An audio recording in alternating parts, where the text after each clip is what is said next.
WhatsApp everyone, welcome back to the channel in this another video. आज हम जहां पर डिस्कशन करेंगे क्लास 11th की अकाउंटेंसी का चैप्टर नंबर 15 जो है आपका बेसिकली बैंक रिकॉन्सिलेशन स्टेटमेंट, जिसको आप लोग इन शॉर्ट में बोलते हो बीआरएस। बहुत आसान सा चैप्टर है, छोटा सा चैप्टर है, इंपॉर्टेंट है।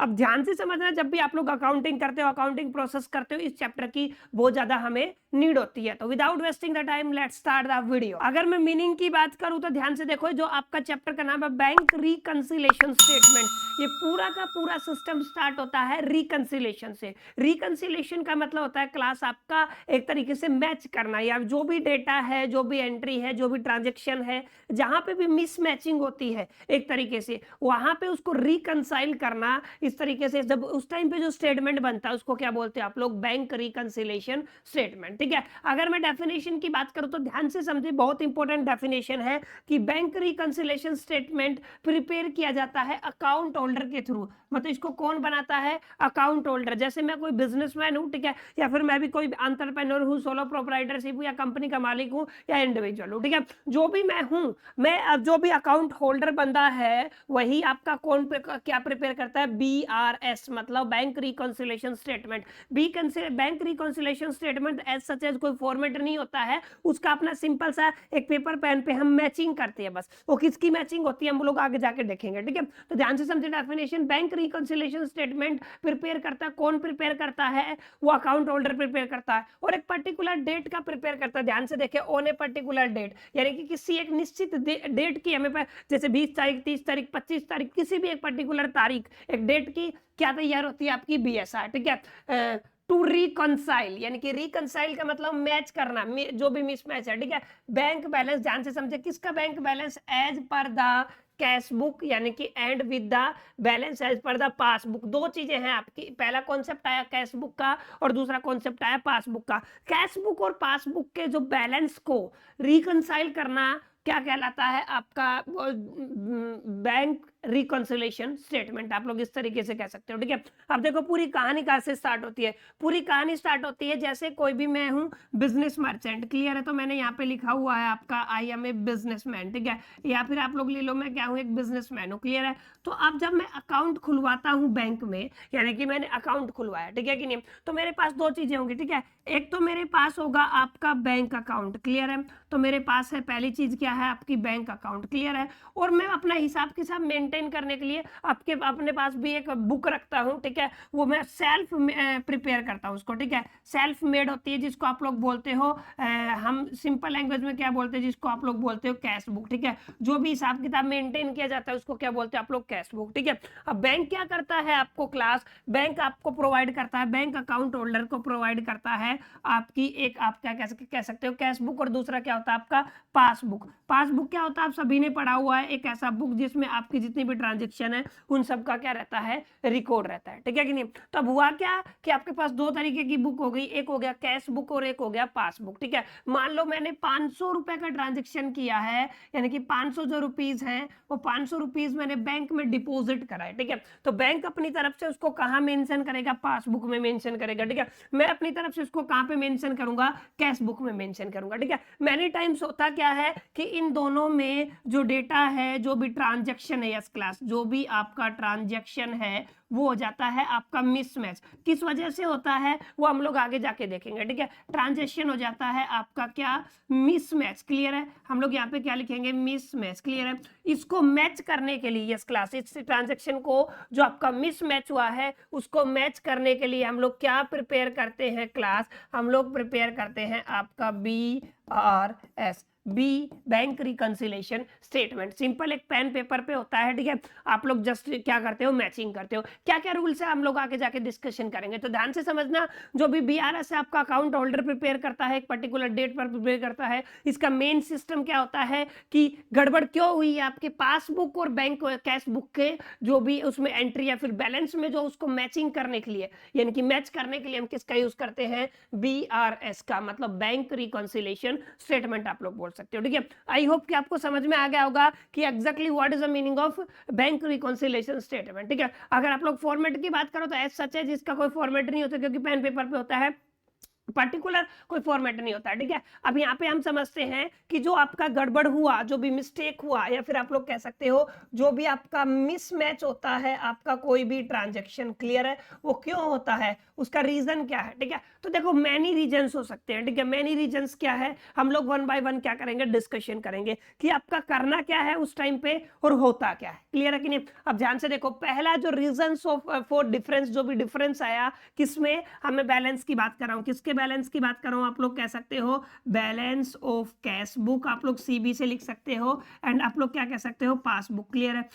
पासबुक और कैश बुक के बैलेंस में जो डिफरेंस आता है उसका पहला कारण है क्लास ये वाला, जिसमें मैंने लिखा हुआ आपका चेक इज इशूड, चेक आपने क्या कर दिया, इशू कर दिया, क्लियर है। ध्यान से समझे, चेक क्या हुआ है, इशू हुआ है, ठीक है, but not yet prepared for the payment, यानी कि अभी तक वो किसके लिए प्रिपेयर नहीं हुआ है, पेमेंट के लिए प्रिपेयर नहीं हुआ, ठीक है। अब इसको आप एक एग्जांपल से समझ सकते हो, आप लोग कंसीडर कर सकते हो। लेट अस कंसीडर कि मैंने 1 जनवरी को एक आपका चेक पेमेंट किया, क्लियर है, एक चेक दिया, ठीक है, 1 लाख रुपए का, एक कस्टमर को, कोई भी मेरा कस्टमर हो सकता है, क्लियर है, जिसको मेरे को पेमेंट करना था, ठीक है, 1 लाख रुपए का मैंने उसको चेक दिया, ठीक है। अब होता क्या है, जो भी आप चेक प्रोवाइड करते हो किसी को भी, उस चेक की वैलिडेशन है वो करीब करीब 90 डेज होती है, क्लियर है कि नहीं है। और बहुत कम लोग होते हैं जैसे ही चेक मिला डायरेक्टली इमीडिएटली उन लोगों ने डिपॉजिट किया। अब इसने क्या किया, इसने सोचा कि यार ये चेक मेरे को मिल गया है, मैं 1 जनवरी को नहीं, मैं इसको करीब करीब 25 जन को बैंक में डिपॉजिट कराऊंगा, क्लियर है। कब डिपॉजिट करवाऊंगा, बैंक को 25 जन में डिपॉजिट करवाऊंगा, क्लियर है। अब मेरी तरफ से तो इसको 1 जनवरी को क्या मिल चुका है, चेक मिल चुका है। और मान लो मेरे पास जो टोटल बैलेंस था 5 लाख रुपए था, ठीक है। अब 5 लाख रुपए बैलेंस था, अब मैंने 1 लाख रुपए का चेक दे दिया, तो मेरे पास मेरे हिसाब से मेरी जो कैश बुक है उसमें कितना बैलेंस है, मेरी जो कैश बुक है उसमें होना चाहिए 4 लाख, ठीक है कि नहीं। अब ये क्या है कि ये तो 25 जन को आपका अकाउंट में बैलेंस जो आपका चेक है उसको डिपॉजिट करने वाला, ठीक है। उससे पहले तो जो मेरे बैंक में है वो 1 लाख रुपए कटा ही नहीं है, इसका मतलब बैंक के हिसाब से अभी तक मेरे पास कितना है, 25 जन से पहले पहले मेरे अकाउंट में कितना है, 5 लाख रुपए, क्लियर है। अब मान लो इसने डिपॉजिट नहीं करवाया किसी एक पर्टिकुलर डेट पे, मान लो 20 जन पे मैंने मेरा बैलेंस चेक किया। अब जब 20 जन को मैंने अपना बैलेंस चेक किया, क्योंकि इसने बैंक में तो डिपॉजिट कराया ही नहीं, जब डिपॉजिट ही नहीं कराया तो मेरे को बैंक ने बोला कि ये सर आपके अकाउंट में कितना पैसा है, 5 लाख रुपए, लेकिन मेरे हिसाब से कितना होना चाहिए, 4 लाख रुपए, तो हो गया ना डेटा मिसमैच। अब ये जो हुआ ना, ये क्यों हुआ, क्योंकि यहाँ पे रीजन क्या है, चेक आप लोगों ने इशू कर दिया लेकिन वो प्रेजेंट नहीं हुआ है, किसके लिए, पेमेंट के लिए, यानी कि वो जाके, हाँ 25 के बाद जब उसने डिपॉजिट कर दिया, अगर इसके बाद अगर मैं बैंक में अपना बैलेंस चेक करता हूं तो यहां पे मिसमैच नहीं होगा, लेकिन उससे पहले तो मिसमैच होगा ना, क्लियर, ठीक है। तो ऐसी चीज कंफ्यूजन को दूर करने के लिए हम क्लास क्या प्रिपेयर करते हैं, आपका BRS, यानी कि बैंक रिकंसिलिएशन स्टेटमेंट। तो आपको ध्यान रखना है, पहला जो रीजन है क्लास वो क्या होता है आपका, वो होता है कि आप लोगों ने चेक तो इशू कर दिया, चेक दे दिया है, लेकिन जो आपका बंदा है, जिस पार्टी को आप लोगों ने, जिस कंपनी को चेक दिया है, उसने अभी तक प्रेजेंट नहीं किया पेमेंट के लिए, ठीक है। तो बैंक तो तभी प्रेजेंट करेगा जब उसके पास आएगा, दैट्स व्हाई डेटा क्या हो जाता है, आपका मिसमैच हो जाता है, ठीक है। अब इस केस में क्लास क्या होता है, इस केस में आप लोग, इस केस में आपको थोड़ा सा ध्यान में रखना है कि देखो 2 चीजें हो गई, मैं आपको कहता हूं पहला है आपका कैश बुक, मैं CB से लिखता हूं, ठीक है। दूसरा क्या है आपका पासबुक, ठीक है, 2 ही चीजें होती है, क्लियर है। अब कैश बुक में क्या हुआ, कैश बुक में मेरा तो बैलेंस हो गया माइनस, यस क्लास, मेरी तरफ से क्या हो गया, मेरी तरफ से बैलेंस चला गया, ठीक है। लेकिन ये बैंक में तो क्या है, अभी तक प्लस ही है, क्लियर है कि नहीं है, बैंक में तो क्या है, ये प्लस ही है, क्योंकि मेरे पास तो 4 लाख हो गया मेरे हिसाब से, बैंक में तो 5 लाख है, क्योंकि जब तक प्रेजेंट नहीं हुआ। तो मैं क्या करूं, मैं 2 चीजें कर सकता हूं यहाँ पे, या तो मैं अपना जो यहाँ पे जो गड़बड़ हुई है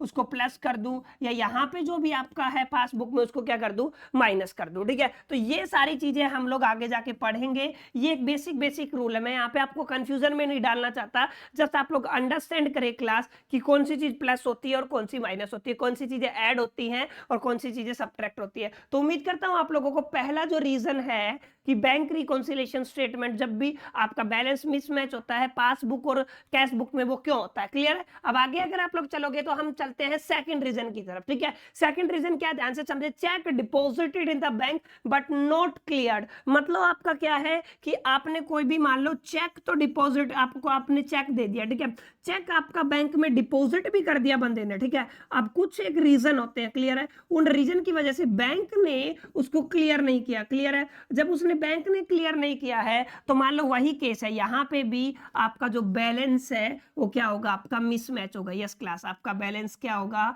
आपका बैलेंस होगा मिसमैच। क्लियर है? तो आप लोगों को ध्यान से समझना। क्लियर है? जब आप लोग बैलेंस मिसमैच होगा ना तो आपको क्या करना पड़ेगा, उसको प्रॉपर तरीके से कैसे सही करना पड़ेगा, अपना BRS प्रिपेयर करके। क्लियर है? कैसे बनता है वो सारी चीजें बच्चों हम लोग आगे जाके समझेंगे। तो ये है आपका सेकंड स्टेटमेंट, इनकी सेकंड रीजन आप लोग बोल सकते हो कि क्यों आपका BRS होता है, बनाना पड़ता है, और क्यों आपका बैलेंस में गड़बड़ आता है। थर्ड रीजन है आपका बैंक चार्जेस। अब ये बैंक चार्जेस क्या है, मान लो एनी चार्ज जो बैंक ने क्या कर लिया, काट लिया आपके अकाउंट से। ठीक है? बैंक जो भी चार्जेस है। क्लियर है? अब जो बैंक चार्जेस है वो मेरे को कब पता चलेगा, जब मैं बैंक में जाऊंगा और जो मेरी पासबुक है उसमें मैं कराऊंगा एंट्री। क्लियर है?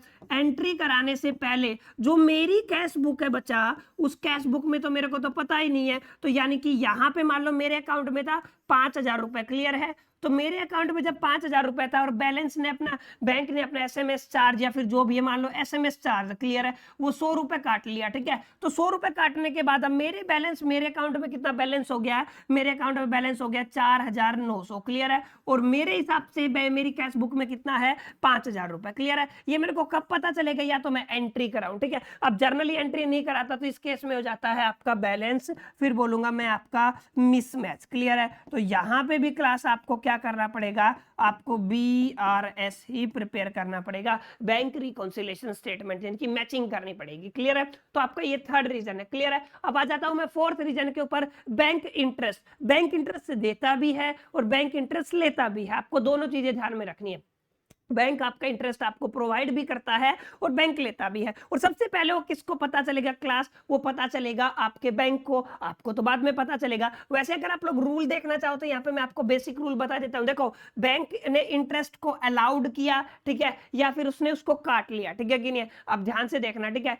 आपको एक इंपॉर्टेंट बात बताता हूँ। ठीक है? जैसे बैंक इंटरेस्ट है, ठीक है, बैंक इंटरेस्ट आपको मिला तो आपकी एक तो होती है आपकी पासबुक। क्लियर है? एक होती है आपकी कैश बुक। ठीक है? जब आपका बैंक आपको बैलेंस देता है तो सबसे पहले किसको पता चलता है, पासबुक को। ठीक है कि नहीं? कैश बुक में तो बाद में होता है, तो इसको कैसे सही किया जा सकता है, तो इसको माइनस करो या फिर इसको क्या करो, प्लस करो। ठीक है? ये सारे रूल्स है। जब हम लोग यहाँ पे क्वेश्चंस के आंसर बनाएंगे, न्यूमेरिकल्स के आंसर बनाएंगे, तो वी विल डिस्कस। ठीक है? तो अभी आपको कंफ्यूज नहीं होना है, आपको सिर्फ ये समझो कि ये गड़बड़ी हो क्यों रही है, उसके रीजंस मैं आपको समझा रहा हूँ। क्लियर है? अगला है, ध्यान से देखो, interest and dividends directly collected by the bank. Clear है? जो भी आपका, मान लो मैंने किसी प्रॉपर्टी में अपना पैसा इन्वेस्ट किया हुआ है। क्लियर है? या फिर मैंने कहीं पे शेयर में अपना पैसा लगाया हुआ है। ठीक है? और उसका इंटरेस्ट डायरेक्टली बैंक क्या कर लेता है, कलेक्ट कर लेता है। तो मेरे को तो बाद में पता चलेगा जब मैं एंट्री करवाऊंगा। ठीक है? उससे पहले ये आपका बैलेंस क्या हो जाएगा, आपका हो जाएगा मिसमैच। क्लियर है? जब आपका बैलेंस मिसमैच होता है तो हमें क्या तैयार करना पड़ता है, आपका बैंक रिकॉन्सिलिएशन स्टेटमेंट। आगे है आपका insurance premium directly paid to by the bank. मान लो आप लोगों ने क्या किया, कोई भी इंश्योरेंस आपने ऑटोमेटिक मोड पे लगाया हुआ है, तो अगर आप इंश्योरेंस पे कर देते हो तो आप एंट्री करवाओगे तभी पता चलेगा। उस केस में भी आपका बैलेंस क्या हो सकता है, क्लास मिसमैच हो सकता है। ठीक है? और या फिर आपके अकाउंट में आपको बिना बताए आपका कोई कस्टमर डायरेक्टली पैसा डिपॉजिट कर दे। जैसे मेरे पास काफी बच्चे पढ़ते हैं, ठीक है, किसी पेरेंट्स ने मेरे को बिना बताए मेरे अकाउंट में 1 महीने की फीस 6-7 हजार रुपए डिपॉजिट कर दी। अब मान लो मेरे अकाउंट में कितना पड़ा था, मेरे अकाउंट में पड़ा था 5,000 रुपए। क्लियर है? लेकिन किसी पेरेंट्स ने इसमें 3,000 रुपए डिपॉजिट कर दिए, तो बैंक के हिसाब से कितना बैलेंस है मेरे पास, 8,000 रुपए। क्लियर है? मेरे पास कितना है, 5,000 रुपए। ये किसका बैलेंस है, ये कैश बुक का है, ये किसका, आपका पासबुक का। ठीक है? तो इस केस में भी मिसमैच हो गया ना, तो मैं क्या बनाऊंगा यहाँ पे, BRS। क्लियर है? तो उम्मीद करता हूं जो भी रीजन से आपको समझ में आ रहे होंगे कि आपका जो बैलेंस होता है वो मिसमैच होता क्यों है। क्लियर है? मेनी रीजन है। अच्छा, bill receivable directly by the bank on the behalf of the customer, ये आप लोग देख सकते हो। ठीक है? Dishonour of the bill discount bye the bank, ये काफी इंपॉर्टेंट चीज है। क्लियर है? उम्मीद करता हूं आप लोगों को समझ में आया होगा। क्लियर है कि आपका बैंक रिकॉन्सिलिएशन स्टेटमेंट होता है क्या, बैंक रिकॉन्सिलिएशन स्टेटमेंट एक स्टेटमेंट होता है जिसको बैंक होल्डर, अकाउंट होल्डर क्या करता है, प्रिपेयर करता है, और एक पर्टिकुलर डेट के लिए प्रिपेयर करता है, जिसमें हम क्या करते हैं, जो भी आपका बैलेंस है वो मैच करते हैं कैश बुक और पासबुक का। ठीक है? पासबुक को कौन मेंटेन करता है, आपको पता, बैंक मेंटेन करता है, और कैश बुक को अकाउंट होल्डर या फिर जो भी बिजनेसमैन है या फिर जिस पर्सन का भी अकाउंट है वो क्या करता है, होल्ड करता है। ठीक है? या फिर इसको प्रिपेयर करता है। ठीक है? अब आप आगे चलोगे तो रीजन हम लोगों ने डिफरेंट डिफरेंट रीजन समझे कि क्यों आपके कैश बुक और जो पासबुक है उसका बैलेंस मिसमैच होता है या फिर वो बैलेंस मैच नहीं होता। ये सारी चीजें हम लोगों ने क्लास समझी, ठीक है। अब आगे आते हैं सम बेसिक रूल, आपको ध्यान में रखना है। अब हम लोग रूल्स की स्टडी करेंगे। मीन्स कहने का क्या है कि जब आप लोग प्रिपेयर करोगे ना, क्या आपका BRS यानी कि बैंक रिकॉन्सिलेशन स्टेटमेंट, तो कुछ नियम्स आपको फॉलो करने पड़ेंगे, ठीक है। रूल बहुत आसान है, इस वीडियो को समझ लो। अगली वीडियो में हम लोग न्यूमेरिकल्स बनाएंगे तो आपको बिल्कुल सारे कॉन्सेप्ट क्लियर होंगे, ठीक है। अब ध्यान से देखो, we always follow the balance of the passbook. हम किसको फॉलो करते हैं क्लास? हम फॉलो करते हैं पासबुक को। किसको प्रायोरिटी पे नहीं रखते? हम कैश बुक को प्रायोरिटी पे नहीं रखते। तो हम किसको फॉलो करते हैं? ये एक बड़ा मुद्दा है। हम फॉलो करते हैं आपका क्या? पासबुक को। क्लियर है? हमेशा एक शब्द पे ध्यान दे, ऑलवेज। हमेशा किसको फॉलो करना है? पासबुक को फॉलो करना है। किसको फॉलो नहीं करना? कैश बुक को फॉलो नहीं करना, ठीक है कि नहीं है? और एक आपको मैं बात बता देता हूं जो बहुत बच्चों के दिमाग में रहता है, जब आप लोग बैलेंस जो बैंक रिकॉन्सिलेशन स्टेटमेंट तैयार करते हो तो बोलते हो कि ये स्टेटमेंट गलत है, ये राइट है, ये रॉन्ग है, ठीक है। दो चीजें आती है, एक आता है आपका राइट का कॉन्सेप्ट और दूसरा क्या आता है आपका रॉन्ग का कॉन्सेप्ट। क्लियर है? राइट और रॉन्ग कुछ नहीं होता बच्चों, पहले बता रहा हूं। ये आपका ओनली मैचिंग के लिए होता है। ये किसके लिए होता है? ओनली आपको मैच करना है आपका बैलेंस, ठीक है। नो राइट नो रॉन्ग, ठीक है। वो कंफ्यूजन होता है पर्टिकुलर रीजन से होता है, वो ना आपके हाथ में है और ना बैंक के हाथ में, ठीक है। That is completely depending upon the situation. तो ये हमारे हाथ में राइट और रॉन्ग की बात नहीं है, ये सिर्फ किसकी बात है क्लास? ये सिर्फ आपकी मैचिंग की बात है। और मैचिंग का ये पूरा कॉन्सेप्ट है रिकंसाइल करना, ठीक है। ये रूल आपको समझ में आ गया होगा।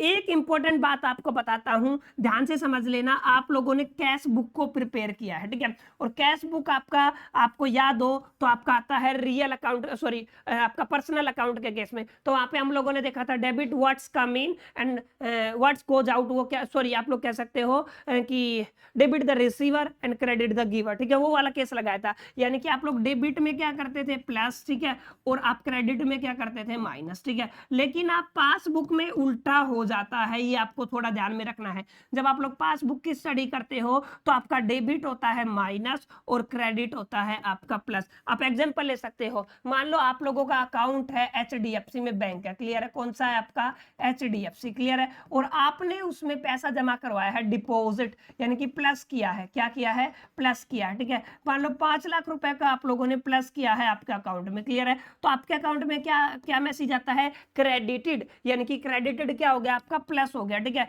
और जब आप लोग निकालोगे, विड्रॉ करोगे तो क्या होगा? माइनस। एक मेजर चेंज है। कैश बुक के केस में डेबिट क्या होता है? प्लस, और क्रेडिट क्या होता है? माइनस, ठीक है। लेकिन पासबुक के केस में क्लास क्या होता है? आपका डेबिट होता है माइनस और क्रेडिट होता है आपका प्लस। ये है आपका रूल नंबर 2, काफी इंपॉर्टेंट है बच्चों, इसको ध्यान में रख लेना। बहुत सारे लोगों को इसकी कंफ्यूजन होती है, ठीक है। पासबुक और कैश बुक की एंट्रीज बदल जाती है, ठीक है। अब आगे चलते हैं, ये बहुत इंपॉर्टेंट है, फॉर्मेट ऑफ BSR, ठीक है कि नहीं है। अब मैं आपको एक चीज क्लियर कर देता हूं, आपको दिमाग में डाल लेनी है। वो क्या है कि डिक्लेयर्ड आपका कोई भी फॉर्मेट नहीं है, क्लियर है। डिक्लेयर्ड फॉर्मेट कोई भी नहीं है बैलेंस बैंक रिकॉन्सिलेशन स्टेटमेंट का, क्योंकि ये आपका अकाउंट होल्डर प्रिपेयर करता है, ठीक है। कौन प्रिपेयर करता है? अकाउंट होल्डर, क्लियर है कि नहीं है। तो ये उसके ऊपर होता है। जर्नल सा फॉर्मेट क्या होता है कि जो आपके सामने एक साइड में पार्टिकुलर्स होता है, क्या प्लस करना है क्लास और क्या माइनस करना है। ये आपका क्या होता है? आपका बेसिक होता है format of the BRS, clear है।